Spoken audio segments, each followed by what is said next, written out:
to Tamil Gospel Tabernacle channel. கர்த்தருடைய பரிசுத்த நாமத்துக்கு மகிமை உண்டாவதாக. சங்கீதம் 31 முதல் 2 வசனங்கள் வாசி. கர்த்தாவே, உம்மை நம்பி இருக்கிறேன். நான் ஒரு காலம் வெட்கமடையாதபடி செய்யும். உமது நீதி நிமித்தம் என்னை விடுவியும். உமது செவியை எனக்கு சாய்த்து சீக்கிரமா என்னை தப்புவியும். நீர் எனக்கு பலத்த துருகமும் எனக்கு அடைக்கலமான அரணுமாயிரும். கர்த்தருடைய பரிசுத்த நாமத்துக்கு மகிமை உண்டாவதாக. தாவீது அரசன் தன்னுடைய வாழ்க்கையில் பலவிதமான பாதைகளில் போகும் பொழுது ஒரு குறிக்கப்பட்ட நேரத்தில் வெட்கப்பட்டு போவோமோ என்கிறதான ஒரு சூழ்நிலை அவனுக்கு உண்டானது. அவனுடைய வாழ்க்கை மிகவும் ஏற்றத்தாழ்வுகள் அமைந்ததாக இருந்தது. அரசவையில் அவன் ஆட்சியிலே அமர்ந்திருந்தாலும் எதிர்ப்புகளும் போராட்டங்களும் அவனுடைய குடும்பத்திலும் அவனுக்கு வெளியேயும் அவனுடைய வாழ்க்கையிலே பல விதங்களிலே எழும்பிக் கொண்டிருந்ததை நாம் வேதத்தின் வசனத்தின் மூலமாக அறிந்து கொள்ள இயலும். இங்கே அவன் சொல்லுகிறான், ஆண்டவரே, நான் உம்மை நம்பியிருக்கிறேன். நான் ஒரு காலம் வெட்கமடையாதபடி செய்யும். நீர் என்னை சீக்கிரமாய் என்னை தப்புவியும் என்று கேட்கிறான். ஏனென்றால் அவனுக்கு பலவிதமான பிரச்சனைகள் அவனுடைய வாழ்க்கையிலே இருந்தது. பிரியமானவர்களே, மனித வாழ்க்கை என்பது பிரச்சனைகள் சூழ்ந்தது என்பது நம்ம எல்லாருக்கும் தெரியும். பிரச்சனைகள் என்பது மனித வாழ்விலே உடன் பிறந்தது போன்ற ஒரு சூழ்நிலையில் உள்ளது. இங்கே அவன் சொல்லுகிறான், நான் ஒரு காலம் வெட்கமடையாதபடி செய்யும் என்று அவன் சொல்லுகிறான். வெட்கப்படுதல், வெட்கப்படுத்துவது, இப்படிப்பட்ட காரியங்கள் மனித வாழ்விலே அடிக்கடி சம்பவிக்கிற காரியங்களாக இருக்கிறது. இன்றைய மெசேஜ், என் ஜனங்கள் ஒருபோதும் வெட்கப்பட்டு போவது இல்லை. யார் வெட்கப்படுத்தப்படுவார்கள், யார் வெட்கப்படுத்தப்படுவதில்லை என்பதை நாம் விளங்கிக் கொள்ள வேண்டியது அவசியம். இந்த வெட்கப்படுத்துவது என்பது சத்ருவனுடைய மிகப்பெரிய ஒரு ஆயுதம். தேவ ஜனங்களை வெட்கப்படுத்துவது, அபிஷேகம் பெற்றவர்களை வெட்கப்படுத்துவது, ஆண்டவருடைய பிள்ளைகளை வெட்கப்படுத்துவது, சூழ்நிலைகளின் மத்தியிலே, வேலை ஸ்தலங்களிலே, ஊழியங்களிலே, இப்படி பல இடங்களிலே அவரை வெட்கப்படுத்தும்படியாக அந்த வல்லமைகள் போராடுவதை நாம் பார்க்க இயலும். சிலர் இந்த வெட்கத்தை, இந்த அவமானத்தை, இந்த கேவலப்படுத்துவதை தாங்க முடியாமல் ஊழியத்தை விட்டு போய்விடுகிறார்கள். ஒரு சிலர் தற்கொலை செய்து விடுகிறார்கள். ஒரு சிலர் சபையை விட்டு போய்விடுகிறார்கள். வெட்கப்படுத்துவதை தாங்கப்பட முடியாமல் ஒரு சிலர் தாங்கள் செய்த வேலையை, நல்ல வேலையை கூட விட்டு விடுகிறார்கள். சிலர் வெட்கத்தை தாங்க முடியாமல் குடும்பத்தை விட்டு ஓடி போகிறார்கள். ஒரு சிலர் மனிதர்களை பார்க்க அவர்கள் வெட்கப்படுகிறார்கள். இப்படி பல விதங்களிலே இந்த வெட்கப்படுத்துகிற சக்தி எழும்பி தேவனுடைய ஜனங்களுக்கு விரோதமாக பல விதங்களில் அவமானப்படுத்தும்படியாக எழும்புகிறதை நாம் பார்க்கலாம். ஒருவேளை உங்களுடைய கடந்த கால வாழ்க்கையிலே கூட நீங்களும் கூட, இல்லாவிட்டால் நானும் கூட, ஒவ்வொரு தனி மனிதனும் கூட இப்படிப்பட்ட பாதையிலே நாம் போயிருக்க முடியும். ஒரு சிலர் தலை கவிழ்ந்து நடக்கிறதுக்கு காரணம் என்ன? ஏதோ ஒரு சூழ்நிலையில் அவர்கள் வெட்கப்படுத்தப்பட்டிருக்கிறார். நம்பினவர்கள், அவரோடு சேர்ந்தவர்கள், அவர்களோடு நடந்தவர்கள் கூட இன்னைக்கு மற்றவர்களை வெட்கப்படுத்துவதை நாம் பார்க்கலாம். அதனால்தான் இப்படி ஒரு நெருக்கமான சூழ்நிலையிலே தாவீது போன பொழுது அவன் சொல்லுகிறான், ஆண்டவரே, இனிமேல் ஒரு காலம் நான் வெட்கமடையாதபடி நீர் செய்யும் ஆண்டவரே. என்னுடைய குடும்பத்திலும் சரி, வீட்டிலும் சரி. தாவீதை குறித்து நீங்கள் வேதத்திலே படித்து பார்த்தால் அவன் பிள்ளைகளால் கேவலப்படுத்தப்பட்டிருக்கிறான், வெட்கப்படுத்தப்பட்டிருக்கிறான். அவனுடைய சகோதரர்கள் அவனை வெட்கப்படுத்தி இருக்கிறார்கள். சூழ்நிலை அவனை பல விதங்களிலே வெட்கப்படுத்தி இருக்கிறது. சத்துருக்கள் மத்தியிலே, அந்நிய ஜனங்கள் மத்தியிலே அவன் சிக்கி தவித்திருக்கிறான். சவுலுக்கு முன்பாக எத்தனையோ விசை அவன் வெட்கப்படுத்தப்பட்டிருக்கிறான். இப்படியெல்லாம் நான் வேதத்துல அவனை குறித்து பார்க்க முடியும். ஒரு லிமிட் தாண்டின பிறகுதான் அவன் இப்படி ஒரு சங்கீதம் பாடுறான், ஆண்டவரே, இனிமேல் ஒரு காலம் நான் வெட்கமடையாதபடி எனக்கு செய்யும். அவனுடைய சகோதரர்கள் அவன் யுத்தகலத்துக்கு வந்த போது அவனை ரொம்ப டீஸ் பண்ணாங்க. அவனை பத்தி, நீ எதுக்கு இங்க வந்த, உன்னுடைய துணிகரம் எனக்கு தெரியும், நீ அந்த தகப்பனுடைய ஆடெல்லாம் விட்டுட்டு வந்துட்டியா, உன் இருதயம் அகங்காரத்தினாலதான் நீ வந்தாய், போ, திரும்பி போ. இப்படி எல்லாம் அவனை வெட்கப்படுத்தினார். சவுல் அவனை எத்தனையோ விசை அரசவையில வைத்து அவனை வெட்கப்படுத்தினான். அது மாத்திரமல்ல, அவன் பெற்ற பிள்ளைகளே அவனை வெட்கப்படுத்தினார்கள். இப்படிப்பட்ட பாதைகள் அவனுடைய வாழ்க்கையிலே அதிகமாக வந்த பொழுது அவன் கடைசியாக சொல்லுகிறான், கர்த்தாவே, இனிமேல் என்னால் வெட்கப்பட முடியாது, தலை கவிழ்ந்து நடக்க முடியாது. இனி என் வாழ்க்கையில நான் ஒரு காலம் வெட்கமடையாதபடி நீர் எனக்கு தயவு செய்யும். சீக்கிரமாய் வந்து இந்த சூழ்நிலையிலிருந்து என்னை தப்புவித்து நான் வெட்கப்பட்டு போகாதபடி செய்யும் என்று சொல்கிறான். பிரியமானவர்களே, இந்த காலை வேளைகளில கூட இந்த சம்பவம் நடந்து விட்டால், இப்படி காரியம் நடந்து விட்டால், இப்படி நான் கேள்விப்பட்டால், இப்படி ஒன்று அனுமதிக்கப்பட்டால் என் நிலவரம் எப்படி இருக்கும், நான் வெட்கப்பட்டு போவேனோ என்கிற சில கேள்விகளோடு, சில அதைரியங்களோடு, சில மன அழுத்தங்களோடு அநேகம் தேவனுடைய பிள்ளைகள் இந்த காலை வேளையில நீங்கள் தேவனுடைய சன்னிதானத்திலே வந்திருக்கலாம். உங்களுக்கு தான் கர்த்தர் காலை வேளையில் இந்த வார்த்தையை பேசுகிறார். நமக்கு ஒரு வாக்குத்தத்தம் உண்டு. யோவேல் 2ஆம் அதிகாரத்திலே பார்க்கும் பொழுது 26ஆம் வசனத்திலே வாசியுங்கள். நீங்கள் சம்பூர்ணமாக சாப்பிட்டு திருப்தி அடைந்து உங்களை அதிசயமாய் நடத்தி வந்த உங்கள் தேவனாகிய கர்த்தருடைய நாமத்தை துதிப்பீர்கள். என் ஜனங்கள் ஒருபோதும் வெட்கப்பட்டு போவதில்லை. என் ஜனங்கள் ஒருபோதும் வெட்கப்பட்டு போவதில்லை. ஒருபோதும். இவன் கேட்கிறான், நான் ஒரு காலம் நான் வெட்கமடைய கூடாது. என் தேவன் நீர் என்னோடு கூட இருந்தால் இந்த விஷயத்தில் எனக்கு ஒரு தீவிரமான ஒரு பதிலை கட்டளையிட வேண்டும் என்று கேட்கிறான். அருமையானவர்களே, நீங்கள் உங்களுடைய வேலை ஸ்தலங்களிலே, வாழ்க்கையிலே, ஊழியங்களிலே, குடும்பங்களிலே, நண்பர்கள் மத்தியிலே, சமுதாயத்திலே நீங்கள் எவ்விதமான நெருக்கமான சூழ்நிலையிலே நீங்கள் கடந்து வந்திருந்தாலும் ஆண்டவர் இன்றைக்கு இந்த காலை வேளையில் தம்முடைய சபையோடு ஜனத்தோடு தன்னை நம்பி வந்திருக்கிற, தன்னுடைய வார்த்தையை கேட்கும்படியாக வந்திருக்கிற தேவனுடைய பிள்ளைகளுக்கு தேவன் கொடுக்கிற ஒரு வார்த்தை, என் ஜனங்கள் ஒருபோதும் வெட்கப்பட்டு போவதில்லை. இது எனக்குரிய வாக்குத்தத்தம் என்று சொல்லுகிறவர்கள் கரங்களை உயர்த்தி அல்லேலூயா சொல்லுங்கள். நம்மை வெட்கப்படுத்தும்படியாக சத்துரு எவ்வளவு முயற்சி எடுக்கிறானோ அந்த அளவு நாம் வெட்கப்பட்டு போகாதபடியும் கர்த்தர் முயற்சி எடுக்கிறார். அதுதான் நம்முடைய தேவனுடைய மிகப்பெரிய வல்லமையுள்ள ஒரு காரியம். எந்த இடங்களில் எல்லாம் நம்மை வெட்கப்படுத்த வேண்டும், வெட்கப்படுத்தப்பட வேண்டும், நீ தலை குனிய வேண்டும் என்று சத்துரு எந்தெந்த இடங்களில் முயற்சி எடுக்கிறானோ அந்தந்த இடங்களில் எல்லாம் கர்த்தர் இறங்கி வருகிறார். தென் பகுதியில் உள்ள ஒரு சகோதரன் மிலிட்டரியில இருந்தார். அவர் இடையில வந்த பொழுது ஞானஸ்தானம் பெற்றுக் கொண்டார். ஞானஸ்தானத்துல அவருக்கு பெயர் மாற்றப்பட்டது. அது அவருக்கு ரொம்ப சந்தோஷமா இருந்தது. தன்னுடைய பெயர், பழைய பெயர் போய்விட்டது. அதற்கு பின்பு அவருக்கு வந்த கடிதங்கள் எல்லாம் கிறிஸ்தவ பெயரிலேயே வந்தது. அவர் அதிகமாக அந்த மிலிட்டரி கேம்ப்ல ஆண்டவரை பத்தி அதிகமாக பேச ஆரம்பிச்சிட்டாரு. எது நடந்தாலும் ஆண்டவர் செய்கிறார். அவருக்கு ஆண்டவரை குறித்து ஒரு மேன்மையான எண்ணம் வந்தபடினால எல்லா சூழ்நிலையிலும் ஆண்டவர் தான் இதை செஞ்சார், ஆண்டவர் தான் இதை செஞ்சார், இயேசுவை ஏத்துக்கோங்கன்னு அவர் பகிரங்கமாக பேச ஆரம்பிச்சார். அது மற்ற மார்க்கத்தை சேர்ந்தவர்களுக்கு கஷ்டமாக இருந்தது. அவங்க எல்லாரும் ஒரு பிளான் பண்ணாங்க, இந்த ஆளை எப்படியாவது சிக்க வச்சிடணும், இவனை கிறிஸ்தவங்கிறத கேவலப்படுத்திடணும் அப்படின்னு சொல்லி அவங்க தன்னோட மேலான கமாண்டன்ட்ட போய், இந்த ஆளுக்கு லெட்டர் வர்றதெல்லாம் பழைய பேர்ல வர்றதில்ல, இது ஒரு வித்தியாசமான பேர்ல என்ன செய்யுது லெட்டர் வருது, இவனுக்கு சில ரகசியம் இருக்கும் போல் இருக்குன்னு சொல்லி இவன் மேல தவறான ஒரு ஒப்பீனியனை ஏற்படுத்திட்டாங்க. திடீர்னு அவருக்கு என்கொயரி வந்தது. ஏன் மற்றவங்க, ஏன்னா ஏற்கனவே லெட்டர்லாம் அவங்க தான் படிப்பாங்க. மிலிட்டரியில வர்ற பேர்ல அந்த லெட்டர்லாம் ரகசியங்கள் ஏதாவது வெளியே போகுதா உள்ள வருதான்னு பாக்குறதுக்கு அவங்க வாசிச்சுதான் கொடுப்பாங்க. அப்படி இருந்தும் இப்படி ஒரு தவறான ஒரு காரியம் வந்தபடினால அவங்க ரொம்ப இவரை நோட் பண்ண ஆரம்பிச்சிட்டாங்க. இவன் ஏதோ ஒரு சூழ்நிலையில தான் இந்த பேரை மாத்தி இருக்கிறான். கடைசியில தன்னை விட மேலதிகாரிகள்ட்ட புகார் கொடுத்தாங்க. புகார் கொடுத்த போது அவரை விசாரிக்கிறதுக்கு ஒரு டைம் வச்சிருந்தாங்க.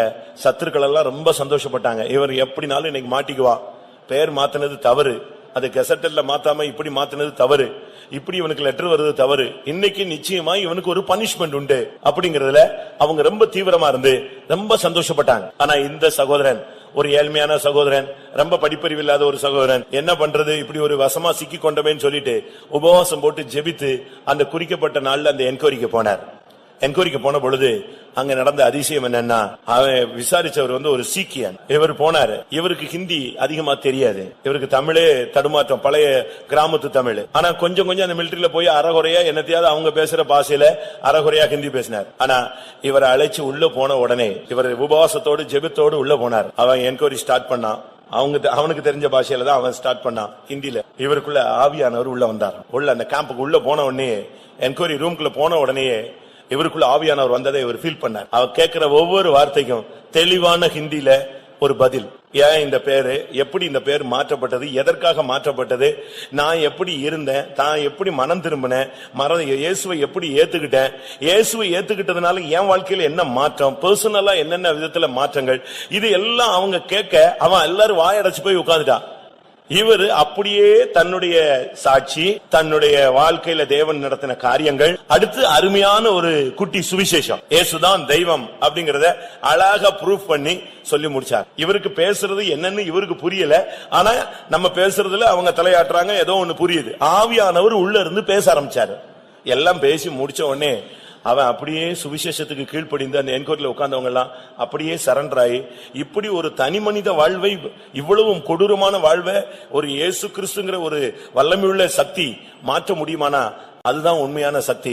பரவாயில்ல, இந்த பேர் மாத்தினதுல ஒன்னும் ரகசியமும் வெளியே போகல, நாட்டினுடைய பாதுகாப்பும் ஒன்னும் கெட்டு போல, இவன் நல்ல ஃபெய்த்தா இருக்கிறான், நல்ல உண்மையா இருக்கிறான், இவனை ஒரு ப்ரமோஷன் கொடுத்து கூட டாப்ல கொண்டு வரலாம், அதுல ஒன்னும் தப்பு கிடையாதுன்னு என்கொயரி முடிஞ்சு வெளியே வந்த உடனே அடுத்த நாள் இவங்க எல்லாம் நினைச்சாங்க கட்டாயம் என்கொயரி முடிஞ்சிருச்சு, இவனுக்கு பனிஷ்மெண்ட்னு.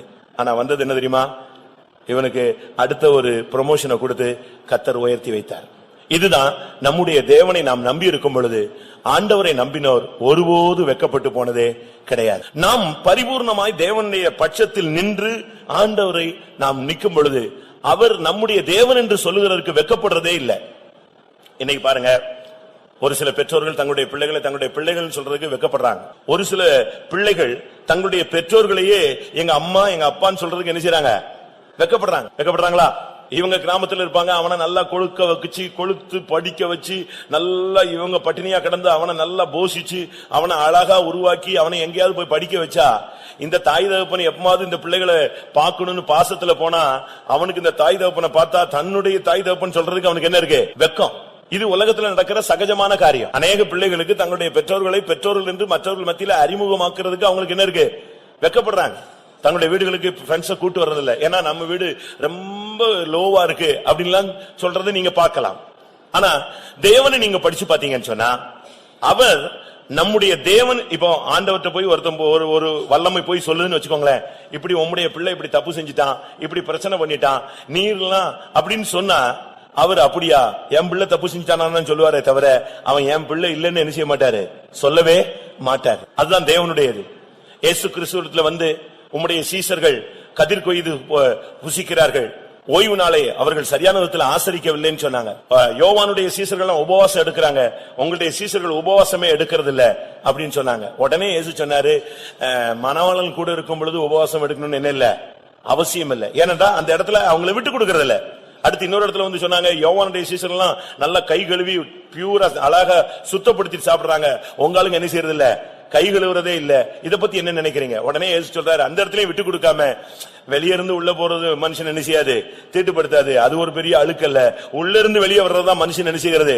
தீட்டுப்படுது. காரணம் என்னன்னு சொன்னா, தன்னுடைய ஜனங்களை வெட்கப்படுறதுக்கோ வெட்கப்படுத்துகிறவருக்கோ தேவன் ஒருபோதும் அனுமதிக்கிறவர் அல்ல. இன்னைக்கு போய் நீங்க கேட்டாலும் ஒரு பின்மாற்றக்காரன் வச்சுக்கோங்களேன், ஒரு விழுந்து போனவன் ஒருத்தன் வச்சுக்கோங்களேன், ஒருவன் துன்மார்க்கனா மாறி போயிட்டான்னு வச்சுக்கோங்களேன், இப்ப போய் ஆண்டவர்கிட்ட கேட்டா இந்த மனுஷன் இப்படி ஆயிட்டானவனே அவன் பின்மாறி போயிட்டான் விடு அப்படின்னு சொல்ல மாட்டாரு. நீங்க அவனுக்கு யாருன்னு கேட்டா சொல்லுவாரு, நான் தான் அவனுக்கு யாரு? தேவன். நான் தான் அவனுக்கு யாரு? கார்டியன். நீங்க அவனுக்கு யாரு அப்படின்னு கேட்டா, நான் அவனுடைய சகோதரன் சொல்லுவார். நம்ம அப்படி சொல்லுவோமா? எபிரேயர் 2ஆம் அதிகாரம் 11 நாம் இந்த வார்த்தையை பார்க்கலாம். எப்படியெனில் பரிசுத்தம் செய்கிறவரும் பரிசுத்தம் செய்யப்படுகிறவர்களுமாகிய யாவரும் ஒருவராலே உண்டாயிருக்கிறார்கள், இது நிமித்தம் அவர்களை சகோதரர் என்று சொல்ல அவர் வெட்கப்படாமல். நம்ம துரோகிகள், நம்ம காட்டி கொடுக்கிறவங்க, அந்த காட்டி கொடுக்கிற யூதாச கூட அந்த கடைசி நிமிஷத்துல கூட அவர் என்ன சொன்னாரு?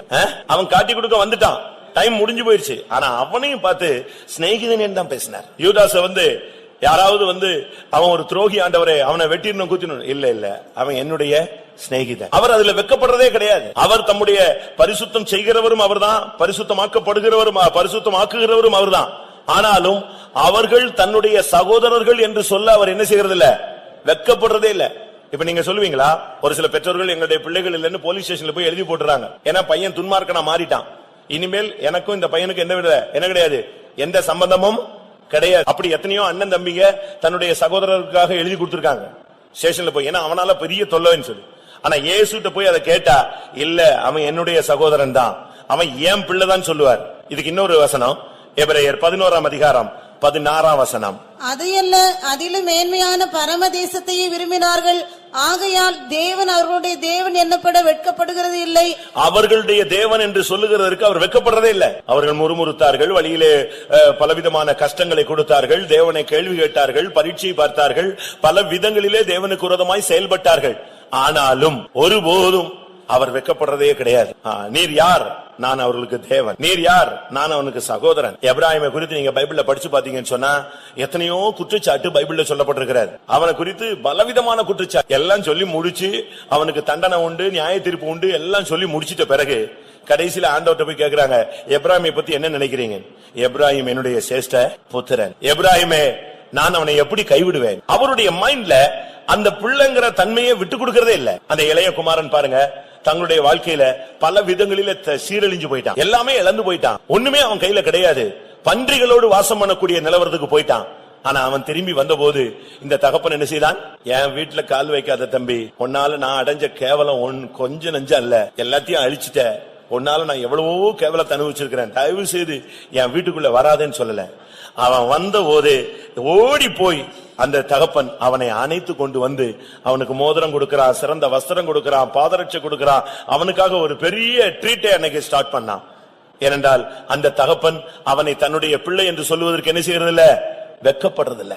ஆம் பிரியமானவர்களே, இந்த காலை வேளையில நம்முடைய நிலவரம் எவ்வளவு தரம் தாழ்ந்து போயிருந்தாலும், எவ்வளவு நிர்பந்தமான நிலவரத்தில் நாம் தள்ளப்பட்டிருந்தாலும், மனிதனுடைய தன்மைகளிலே நாம் மற்றவர்களால் வெட்கப்படுத்தப்பட்டிருந்தாலும், தேவன் நம்முடைய தேவன் என்று சொல்ல, தேவன் நம்மை தம்முடைய பிள்ளைகள் என்று சொல்ல ஒருபோதும் வெட்கப்படாத தேவன். அவருடைய கவனம் எல்லாம் நீ கேவலப்படக்கூடாது, நீ அவமானப்படக்கூடாது, நீ அசிங்கப்படக்கூடாது, நீ தலை குனிந்திரக்கூடாது. இதுதான் அவருடைய திட்டம். எப்பொழுதுமே உண்மையில அவர் கவனமா இருக்கிறார் எந்த சூழ்நிலையிலும். யாக்கோபை குறித்து நீங்க படிச்சு பாத்தீங்கன்னு சொன்னா எல்லாரும் குற்றம் சொல்லுவாங்க, ஆனா அவன் வெட்கப்படுறதுக்கு கர்த்தர் விடுறதே கிடையாது. ஏனென்றால் அவருடைய யாக்கோபின் தேவன் என்று அவருக்கு முத்திரை குத்தியாச்சு. ஈசாக்கு ஆபிரகாம், ஈசாக்கு யாக்கோபின் தேவனே. அதனால அவரு அவனுக்கு பேரை மாத்தி இருக்கிறார் இஸ்ரேல்னு. இன்னும் சொல்ல போனா அவனை யெசூரன் மாற்றுகிறார். இப்படிப்பட்ட தேவன் அவனுடைய காரியத்துல எல்லா மனுஷனும் அவனை வெட்கப்படுத்தி அவமானப்படுத்தி அவனை தலகுனிய வைக்க ட்ரை பண்ணாலும் அவர் அவனை அனுமதிக்கிறதே கிடையாது. ஏனென்றால் இன்றைக்கு தேவன் நம்முடைய தேவன், நம் ஒருபோதும் வெட்கப்படக்கூடாது என்பதுல தேவன் கவனமாக இருக்கிறார். ஆனாலும் கூட இந்த சத்தியங்கள் இவ்வளவு ஆழமான வாக்குத்தத்தங்கள் நமக்குள்ளே இருக்கும் பொழுது நம்முடைய ஜனங்களில் சிலர் வெட்கப்படுத்தப்படுகிறார்கள். ஏன் எனக்கு வெட்கம், ஏன் எனக்கு இவ்வளவு அவமானம் அப்படின்னு சொல்றாங்க. அதுக்கு காரணம் என்ன என்பதை வேதவசனத்தின் வெளிச்சத்துல நாம் விளங்கிக் கொள்ள வேண்டியது அவசியம். அநேகருக்கு தாங்க வெட்கப்படுத்தப்படுறதுன்னு ஆண்டவர் கைவிட்டார்ன்றா ஒரே அடி ஆண்டவரை குறை சொல்லிடுவாங்க. இன்னும் ஒரு சிலர் நல்ல யாரும் எனக்கு ஜெபிக்கல, என்னை விசாரிக்கல, என்னை யாருமே கண்டுக்கல, சபையில யாரும் கண்டுக்கல, ஊழியக்காரங்க கண்டுக்கல, அதனாலதான் எனக்கு இவ்வளவு பெரிய கேவலம் வந்துருச்சு. அப்படி அல்ல பிரியமானவர்களே.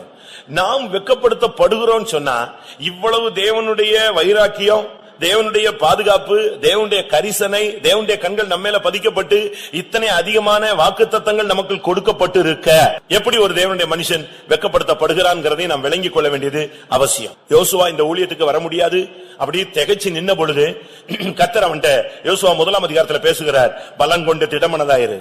3 ட்ரிப் பேசுறார் ஒரே அதிகாரத்துல. ஒரு சில நிமிடங்களுக்குள்ள மறுபடி பேசுறார். நீ பலம் கொண்டு திடமனதாய் மாத்திராரு, நான் உன்னோடு இருக்கிறேன், நான் உன்னோடு இருக்கிறேன், நீ தைரியமாயிரு, அது மட்டும் போதும்னு சொல்லிட்டே வந்தார். நீ உயிரோடு இருக்கும் நாளெல்லாம் ஒருவனும் உனக்கு முன்பாக என்ன செய்கிறது இல்ல, எதிர்த்து நிற்பதில்லை. அருமையான வாக்குத்தத்தம். இது நம்ம எல்லாருக்கும் பிடிச்சது, எல்லாரும் எழுதி வச்சுக்குவோம். நம்மள உயிரோடு இருக்கிற வரைக்கும் ஒரு ஆளு எதிர்த்திடக்கூடாது, எதிர்த்து நிற்பதில்லை, நல்லது.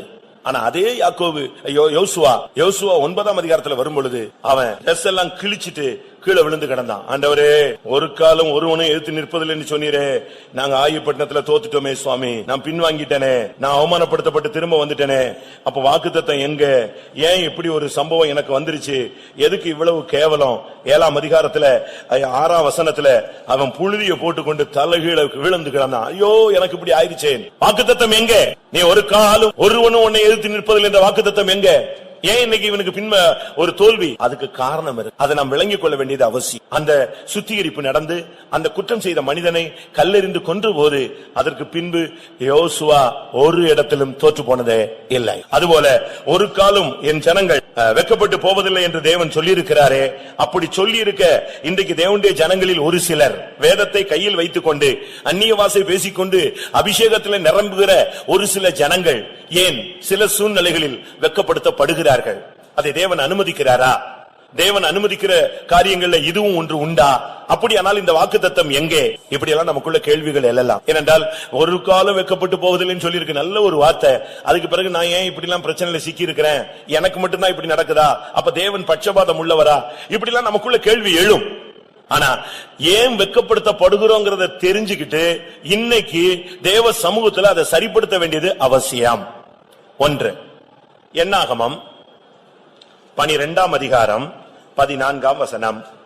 ஏன் ஜனங்கள், அதாவது நம்ம வெட்கப்படுத்தப்படுவதில்லைங்கிற ஒரே வியூல நம்ம பிரசங்கத்துல நம்ம கொண்டு போறதுக்கு ரொம்ப ஈஸி. அது எழுப்புதலாகவும் இருக்கும், சந்தோஷமாகவும் இருக்கும், ஒரு பெரிய வைராக்கியமாகவும் இருக்கும். ஆனா அதுக்கு பிறகு பிரச்சனைகள் வரும்பொழுது நீங்கள் தடுமாறிடக்கூடாது. அதனால் 2 பகுதியை நாம் விளங்கிக் கொள்ள வேண்டியது அவசியம். என்னாகமம் 12:14. கர்த்தர் மோசேயை நோக்கி, அவள் தகப்பன் அவள் முகத்திலே காரி துப்பினது உண்டானால் அவள் 7 நாள் வெட்கப்பட வேண்டாமோ? அதுபோலவே அவள் 7 நாள் பாளையத்துக்கு புறம்பே விலக்கப்பட்டிருந்து பின்பு சேர்த்துக் கொள்ளப்பட கடவுள் என்றார். இங்கே மிரியாம் வெட்கப்படுத்தப்பட்ட ஒரு சூழ்நிலையை நாம் பார்க்கிறோம். மிரியாம் என்பது ஒரு சாதாரண நபர் அல்ல.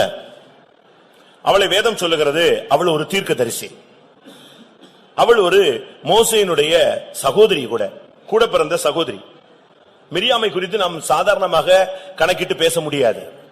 சின்ன வயசுல இருந்தே அவளுக்கு ஒரு நல்ல ஒரு அபிப்பிராயம், ஒரு தெய்வீக சிந்தை இருந்தது. அந்த பிள்ளைய நாணல் பெட்டியில வச்சு தாயை தண்ணியில விட்டுட்டா, ஒரு நம்பிக்கையோட விட்டாச்சு. அதுக்கு பிறகு அவளால் அந்த தண்ணியில நிக்க முடியாது, அந்த குளத்து கரையில நிக்க முடியாது, நதியில நிக்க முடியாது. நாணல் பெட்டியில வச்சதோடு அந்த தாய் என்ன நடக்குமோங்கிற ஒரு பரிதபிப்போடு வீட்டுக்கு போய் உட்கார்ந்துட்டா. ஒரு கேள்வி, இந்த பிள்ளை பிழைக்குமா, இந்த பிள்ளை தப்பிடுமா, தண்ணியில முங்கிருமா, இல்ல கண்டுபிடிக்கிறவங்க கொன்றுவாங்களா, என்ன நடக்கும்? ஆனா என்ன அவளால ஒண்ணுமே பண்ண முடியல. அதுக்கு பிறகு அவள்கிட்ட டைம் முடிஞ்சிருச்சு. ஆனா இந்த மிரியாம் தான் அங்கேயே நின்னுகிட்டு இருந்தா, அங்கேயே மணிக்கணக்கா நிக்கிறா. எப்படியாயின்னு இந்த பிள்ளை அந்த நாணல் பெட்டி ஏதாவது சேதமாயிடக்கூடாது, பிள்ளைக்கு எதுவும் வந்துடக்கூடாது, எந்த பாதிப்பும் வந்துடக்கூடாது, அப்படி யாராவது எடுத்தா கூட என்ன சம்பவிக்கும், இதை பாக்குறதுக்காக அந்த மோசையை பாதுகாக்கிற அந்த விஷயத்துல ரொம்ப கவனமாக இருந்தாள். சின்ன பிராயத்துல இவ்வளவு பெரிய உத்தரவாதம் எடுத்து ஒரு செய்தான்னா அவதான். அந்த அளவு மோசையின் மேல ஒரு கரிசனையும் அந்த பிள்ளையை அழகாக வளர்க்கிறதுக்கு ஒரு ஆணித்தரமான ஒரு முக்கியமான காரணமும் இந்த மிரியாம் தான். பிற்காலத்தில் அவள் ஒரு தீர்க்கதரிசியாக மாற்றப்பட்டாள் என்று வேதம் சொல்லுகிறது. செங்கடலை கடந்த போது ஒரு பாட்டு பாடி தம்புர் அடிச்சு ஒரு பெரிய டான்ஸே ஆடிட்டா. கர்த்தர் அவ்வளவு மகிமையாய் வெற்றி சிறந்தார்னு சொல்லி, அவ்வளவு அருமையான சகோதரி. கர்த்தர் அவளை இந்த வனாந்தர பயணத்தில, இஸ்ரவேலின் பயணத்தில அவளை கரங்களில் எடுத்து பாவித்தார். ஆனா இவ ஏன் வெட்கப்படுத்தப்பட்டாள்? ஏன் இவளுக்கு இப்படி ஒரு சம்பவம் நடந்துருச்சு? அதுக்கு காரணம் என்னாகமம் 12ஆம் அதிகாரம் 1ஆம் வசனம். எத்தியோப்பியா தேசத்து ஸ்திரியை மோசே விவாகம் பண்ணியிருந்தபடியினால் மிரியாமும் ஆரோனும் அவன் விவாகம் பண்ணின எத்தியோப்பியா தேசத்து ஸ்திரியை நிமித்தம் அவனுக்கு விரோதமாய் பேசி. இங்கே நம்முடைய ஜனங்கள் வெட்கப்படுத்தப்படுவதற்குரிய ரகசியத்தை நீங்க விளங்கிக்கணும். ஏன் வெட்கப்பட்டுட்டேன், எனக்கு கேவலமா இருக்கு, என்னால யார் மூஞ்சிலையும் முழிக்க முடியாது, கோயிலுக்கு வர முடியாது, நான் அதை பண்ண முடியாது இதை பண்ண முடியாதுன்னு சொல்லிட்டு உடனே தேவனை விட்டு ஓடுறதுக்கு நீ ட்ரை பண்ணக்கூடாது. ஏன் இது சம்பவிச்சதுன்னு தேவ சமூகத்துல நிதானிக்க முடியாத கர்த்தர் உன்னை கொண்டு வந்திருக்கிறார். தலை கவிழ்ந்து வாழ்க்கையில நிபுற முடியாமல் தடுமாறி கொண்டிருக்கிற தேவனுடைய ஜனத்துக்கு தேவன் சொல்ற வார்த்தை, ஏன் நீ தலை கவிழ்ந்தாய்? உனக்கு இப்படிப்பட்ட அருமையான வாக்குத்தத்தங்கள் உனக்கு இருக்க, ஏன் அந்த வாக்குத்தத்தங்கள் உனக்கு பலிக்கவில்லை? ஏன் புறஜாதிகள் மத்தியில நீங்க வெட்கப்படுத்தப்படுறீங்கிறதுக்கு ஒரு முதல் காரணம், இதே மோசேக்கு விரோதமாக மிரியாம் பேசத் தொடங்கினாள். அதுதான் தவறு. 40 வருடங்களுக்கு முன்பாக மோசே ஒரு வைராக்கியத்தின் நிமித்தமாக ஒரு எகிப்தியனை கொல்லுகிறான். அன்றோடு அவன் அரண்மனை விட்டு ஓடிடுறான். ஓடி போன இடத்துல அவனுக்கு ஒரு மீதியானுடைய தேசத்துல அவனுக்கு ஒரு ஆசாரியனுடைய வீட்டுல அடைக்கலம் கிடைக்கிறது. அந்த சூழ்நிலையில அவன் அந்த சூழ்நிலையில சிக்கி அங்கேயே வாழ்க்கையை அமைத்துக் கொண்டு அங்கேயே இருந்து விடுகிறான். பின்பு 40 வருஷம் கழித்து கர்த்தர் அவனை அழைத்துக் கொண்டு வருகிறார். ஒரு பெரிய விடுதலை பயணத்துக்கு தலைவனாக கர்த்தர் அவனை அபிஷேகிக்கிறார். எகிப்திலிருந்து அற்புதங்களை செய்து கர்த்தர் ஜனங்களை கொண்டு வருகிறார். இப்பொழுது வனாந்தர பயணம் போய்கொண்டிருக்கிறார். இவ்வளவு தூரம் வந்த பின்பு திடீர்னு ஒரு நாள் மிரியாம் ஆரோனை கூப்பிட்டு, விஷயம் தெரியுமா, என்னதான் மோசே பெரிய ஆளாக இருந்தாலும் அவன் செஞ்சது தப்பு. அவன் மீதியான் தேசத்தை அந்த எத்தியோப்பிய ஸ்திரிய விவாகம் பண்ணது தப்பு. இதெல்லாம் பண்ணிக்கிட்டு அவன் என்ன தலைவன்? இதுதான் அங்க நடந்த ஒரு சம்பவம். நான் சொல்லுகிறேன், ஆண்டவருடைய வசனத்தின்படி சொல்லுகிறேன், பிரியமானவர்களே, தேவன் மன்னிச்சத நீ பேசவே கூடாது. ஒரு மனிதனுடைய வாழ்க்கையில தேவன் ஒரு காரியத்தை மன்னிச்சிட்டாருன்னா, அவருக்கு தெரியாதா எத்தியோப்பிய ஸ்திரியை கல்யாணம் கட்டியிருக்கான்னு தெரியாதா? சிப்போரால கல்யாணம் கட்டினது தெரியாதா? எத்திரோனுடைய மகளை கல்யாணம் கட்டினது தெரியாதா? 40 வருஷம் அங்க ஆடு மேய்ச்சது தெரியாதா? இத்தனை பிள்ளைகள் பிறந்ததுன்னு கர்த்தருக்கு தெரியாதா? இதுக்கு பிறகும் தன்னுடைய அனாதி தீர்மானத்தை மாற்றாமல் அவன் மூலமாகவே தன்னுடைய விடுதலை பயணத்தை ஜனத்துக்கு கொண்டு வந்த தேவனுக்கு அவன் செய்தது தவறு, பிரமாணத்தை மீறினான் என்று தெரியாதா? தெரியும். ஆனாலும் தேவன் அவனை மன்னித்தார். அதுக்காக அவன் மனஸ்தாபப்பட்டிருக்கலாம், அவன் அங்கலாய்த்திருக்கலாம், சூழ்நிலையில சிக்கி தவித்ததை தேவனிடத்துல ஒப்புரவாக்கி இருக்கலாம். அவன் திரும்ப வரும்போது அவனை கொல்ல பார்த்தார். திரும்ப உடன்படிக்கை பண்ணி அந்த பிள்ளைகளுக்கெல்லாம் விருத்த சேதனம் பண்ணப்பட்டது. அன்றைக்குதான் மோசே தப்புவிக்கப்பட்டான். அதற்கு பின்பு தேவன் அவனுடைய கரத்துல வல்லமையை கொடுத்து, அபிஷேகத்தை கொடுத்து, விடுதலையை கொண்டு வந்து செங்கடலை கடக்க வைத்து இவ்வளவு பெரிய பயணத்துல கொண்டு வரும்போது, என்றைக்கோ தேவன் மன்னித்து மறந்து விட்ட ஒரு கதையை இன்றைக்கு நீ பேசினா உன் வாழ்க்கையில கர்த்தர் உன்னை வெட்கப்படுத்துவார். யாருமே மற்றவர்கள் காரியங்கள்ல ஒரு சுத்திரிப்பு கூட்டத்தோட அவனுடைய காரியங்களை அவன் கரெக்ட் பண்ணிடுறான். அந்த பெண்ணோ, அந்த சகோதரனோ, அந்த சகோதரியோ, அந்த ஊழியக்காரியோ, அந்த ஊழியக்காரனோ, அது தேவனுடைய பிள்ளையோ, ஒரு சுத்திரிப்பு கூட்டம் வரும்போது அவன் ஃபுல்லா அனலைஸ் பண்றாங்க. ஃபுல்லா சுத்திரிப்பு நடக்குது. ஆவியில, ஆத்மாவில, சரீரத்துல, ஊழியத்துல, ஜீவியத்துல, வேலையில, பிசினஸ்ல, தனியாக அந்தரங்கத்துல என்னென்ன இருக்கோ அதை ஆண்டவருடைய கரத்துல ஒப்பு கொடுத்து உடைஞ்சி நொறுங்கி அழுது சீர்படுத்தி அவன் உட்கார்றான். அதோட கதை முடிஞ்சது. தேவன் மன்னிச்சிட்ட பிறகு நீ அதை என்ன செய்யக்கூடாது, பேச கூடாது.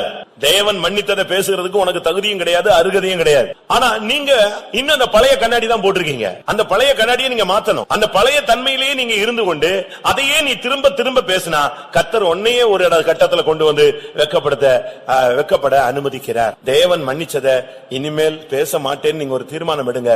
என் ஜனங்கள் ஒருபோது வெக்கப்பட்டு போவதில்லைங்கிற வாக்குத்தத்தம் நமக்கே உரிய. தேவன் ஒரு காரியத்தை மன்னிச்சிட்ட பிறகு நீ அதையே திரும்ப திரும்ப திரும்ப திரும்ப பேசி அதையே நினைச்சுக்கிட்டே வந்துகிட்டு இருக்க கூடாது. இதுக்கு அடிக்கடி நான் சொல்லுகிற ஒரு சம்பவம் உண்டு. ஒரு முனிவரும் ஒரு வாலிப சிஷ்யனும் 2 பேரும் புறப்பட்டு வந்தாங்க. உங்களுக்கு எல்லாருக்கும் தெரியும், நீங்களும் படிச்சிருப்பீங்க, கேட்டிருப்பீங்க, நானே சொல்லியிருக்கேன். 2 பேரும் புறப்பட்டு வந்தாங்க. 2 பேரும் புறப்பட்டு வந்து ஒரு நதிக்கரையில நின்னாங்க. இப்ப நதியில தண்ணி போய்கிட்டு இருந்தது. 2 பேரும் எப்படியாவது நீச்சல் அடிச்சோ இல்லாவிட்டா அந்த எப்படியோ அந்த கரையை கடந்து போக வேண்டிய ஒரு சூழ்நிலை. என்ன பண்றது, தண்ணி ஒரு லிமிட்டுக்கு மேல இருந்தது. அவங்க நடந்து போனா தடுமாறி போகணும். யோசிச்சு கொண்டிருக்கும் போது ஒரு வாலிப பெண் என்ன நானும் அந்த கரைக்கு தான் போகணும்னு வெயிட் பண்ணிட்டு இருக்கேன், என்னை எப்படியாவது அந்த கரையில கொண்டு போய் விட்டுருவீங்களா அப்படின்னு கேட்டாலும் குரு அப்படி இருந்துட்டார். ஒன்னும் பேசல. அவர் அந்த பொண்ணு சொன்னதையும் கேட்கல, அந்த பொண்ணு சொன்னதை கேட்டது மாதிரியும் காட்டிக்கொள்ளவும் இல்ல. அவர் பாட்டுக்கு தண்ணிக்குள்ள இறங்கினாரு. மட மட மட மட மடன்னு கழுத்தளவு தண்ணியில பேசாம நடந்து அந்த கரைக்கு போயிட்டாரு. இந்த சிஷியன் பார்த்தா என்ன பண்ணுன்னு தெரியல. இந்த பொண்ணு உதவி கேட்டாளேன்னு டக்குன்னு இவ்வளவு தூக்கி தோல்ல வச்சான். நேரம் தண்ணிக்குள்ள நடந்து அந்த கரைக்கு போயிட்டான். குரு பார்த்தாரு, ஒன்னும் பேசல. இவன் அந்த கரைக்கு போனா இறக்கி விட்டான். அவ வேற பாதையில போயிட்டா. இவங்க குருவுக்கு பின்னால சிஷியன் போயிட்டான். போய்கிட்டே இருந்தாங்க. ஒரு கிலோமீட்டர் கணக்கா நடந்து வந்த பிறகு குரு கேட்டாராம், நீ எப்படி அந்த பெண்ணை தூக்கி கொண்டு வந்தாய்? எப்படி நீ இப்படி செய்யலாம்? எப்படி நீ இந்த காரியத்தை நீ செய்து அவளை தூக்கி கொண்டு வந்தாய்? அப்போ சிஷ்யன் சொன்னானா, குருவே, நான் அவளை கரையிலே இறக்கி விட்டுட்டேன். ஆனா நீங்க தான் இப்ப 1 கிலோமீட்டர் அவளை தூக்கிக்கிட்டே வரீங்க அப்படின்னு சொன்ன. நான் அவளை கரையிலே நெஞ்சிட்டேன். நீங்க தூக்கிட்டு வந்திருக்கணும் வயசானால். நீங்க அதை தூக்கல, நான் தூக்கிட்டேன். ஆனா தூக்கிட்டு கரையில நெஞ்சிட்டேன். தண்ணி கரையில இறக்கி விட்டேன், அவ போயிட்டா. ஆனா நான் இப்ப நீங்க தான் கிலோமீட்டர் கணக்கா யார தூக்கிக்கிட்டே வரீங்க? அவளுடைய பத்திய நினைவை நீங்க தூக்கிக்கிட்டே வரீங்க. பாஸ்டர் வெஸ்லி அவர்கள் சொல்லும் போது, இஸ்ரவேல் ஜனங்கள் எகிப்தை விட்டுட்டாங்க, ஆனா எகிப்தின் சிந்தையை விடாதனால தான் 40 வருஷம் அவங்களை சுத்த வைத்தாருன்னு சொன்னார். இதுதான் உண்மை. தேவன் மன்னிச்சு மறந்த எந்த குடும்ப கதையையும் இன்னொரு குடும்பத்தாரோ இல்ல அந்த குடும்பத்தாரோ அந்த சபையில உள்ள யாருமே பேசக்கூடாது. நீங்க அதை விவரம் தெரியாமலோ புரிந்து கொள்ளாமலோ இருந்து இதுவரை வெட்கப்பட்டிருந்தால் இன்றைக்கு இந்த வசன ஆதாரத்துல இனிமே மற்றவங்களுக்கு தேவன் மன்னித்த காரியத்தை நான் என்ன செய்ய மாட்டேன், பேச மாட்டேன்னு ஒரு தீர்மானம் எடுங்க. நீங்க இனிமேல் ஒரு காலத்திலும் என்ன செய்யறது இல்ல, வெட்கப்பட்டு போகிறது இல்லை. எஸ்ரா 9 அதிகாரம் 7 வசனம். எஸ்ரா 9 அதிகாரம் 7ஆம் வசனம். எங்கள் பிதாக்களின் நாட்கள் முதல் இந்நாள் மட்டும் நாங்கள் பெரிய குற்றத்துக்கு உள்ளாயிருக்கிறோம். எங்கள் அக்கிரமங்கள் நிமித்தம் நாங்களும் எங்கள் ராஜாக்களும் எங்கள் ஆசாரியர்களும் இந்நாளில் இருக்கிறது போல அந்நிய தேச ராஜாக்களின் கையிலே பட்டயத்துக்கும் சிறையிருப்புக்கும் கொள்ளைக்கும் வெட்கத்துக்கும் ஒப்பு கொடுக்கப்பட்டோம். இங்கே வெட்கத்துக்கு ஒப்பு கொடுக்கப்பட்டார்களா தேவனுடைய ஜனங்கள், இஸ்ரவேல் ஜனங்கள், வாக்குத்தத்தம் பெற்ற தேவனுடைய ஜனங்கள். இங்கே சொல்லி இருக்கிறது அவங்களே அறிக்கையிடுறாரு, எஸ்ராவே அறிக்கையிடுகிறான். தேறின வேதபாரகனே தன்னுடைய ஜனங்களுடைய நிலவரத்தை ஒத்துக்கொள்ளும் போது அவன் சொல்றான், கர்த்தர் நாங்கள் வெட்கத்துக்கு ஒப்பு கொடுக்கப்பட்டோம். எங்க போனாலும் தலைக்குனிவு, எங்க போனாலும் அவமானம், எங்க போனாலும் புறக்கணிப்பு, எங்க போனாலும் இன்சல்டேஷன், எப்ப பார்த்தாலும் பிரச்சனைகள், எப்பொழுதுமே ஒதுக்கி தள்ளப்படுதல். அதனாலதான் பவுலும் இதை சொல்லுகிறார், நாங்கள் எப்பக்கத்திலும் நாங்கள் நெருக்கப்பட்டோம், ஆனால் நாங்கள் ஒடுங்கி போறதில்லை. அதான் புதிய ஏற்பாட்டு சத்தியம். இங்கே நான் பார்க்கும் பொழுது இவங்க சொல்றாங்க நாங்க வெட்கத்துக்கு ஒப்பு கொடுக்கப்பட்டோம். காரணம் என்ன?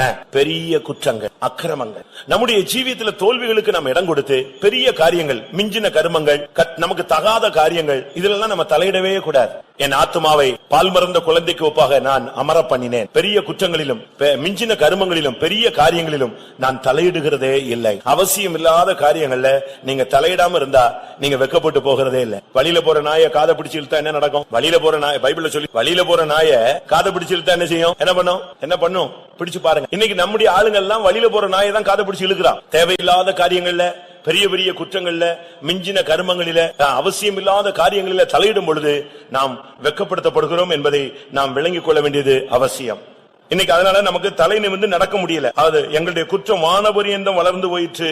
என் தேவனுக்கு முன்பாக என் கண்களை ஏறெடுக்க வெக்கி கலங்குகிறேன். எங்கள் அக்கிரமங்கள் எங்கள் தலைக்கு மேலாக பெருகிற்று. இன்னொரு இடத்துல சொல்கிறான், எங்களுடைய முடிகளை காட்டிலும் அதிகமான பாவங்கள் எங்களுக்குள்ளே வந்து விட்டது. அப்படிப்பட்ட தவறுகள் நமக்குள்ளே வருகிறதுக்கு நாம் இடம் கொடுக்க கூடாது. பெரிய நீங்க இன்னைக்கு ஒரு தீர்மானம் எடுங்க பிரியமானவர்களே, இனிமேல் நான் மிஞ்சின கருமங்கள்ல தலையிட மாட்டேன், பெரிய காரியங்கள்ல நான் தலையிட மாட்டேன், அவசியம் இல்லாத காரியங்கள், பெரிய குற்றங்கள்ல போய் நான் சிக்கிக் கொள்ள மாட்டேன்.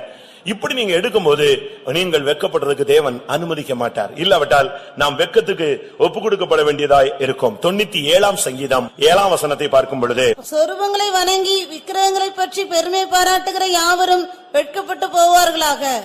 சொரூபங்களை வணங்குதல், விக்கிரகங்கள், நம்மள யாருமே விக்கிரகம் வணங்குறதுன்னு நினைக்கிறேன். ஆனா பொருளாசை நமக்குள்ள இருக்கும்போது அது ஒரு விக்கிரக ஆராதனை என்று வேதம் சுட்டி காட்டுகிறது. எபேசியருக்கு நிருபம் 5ஆம் அதிகாரத்தில் பார்க்கும் பொழுது பொருளாசை என்ன தன்மைக்கு ஒப்புமையாக சொல்லப்பட்டிருக்கிறது. 5:5 விபச்சாரக்காரனாவது, அசுத்தனாவது, விக்கிரகாராதனைக்காரனாகிய பொருளாசைக்காரனாவது. விக்கிரக ஆராதனை, சொரூபங்களாகிய பொருளாசை.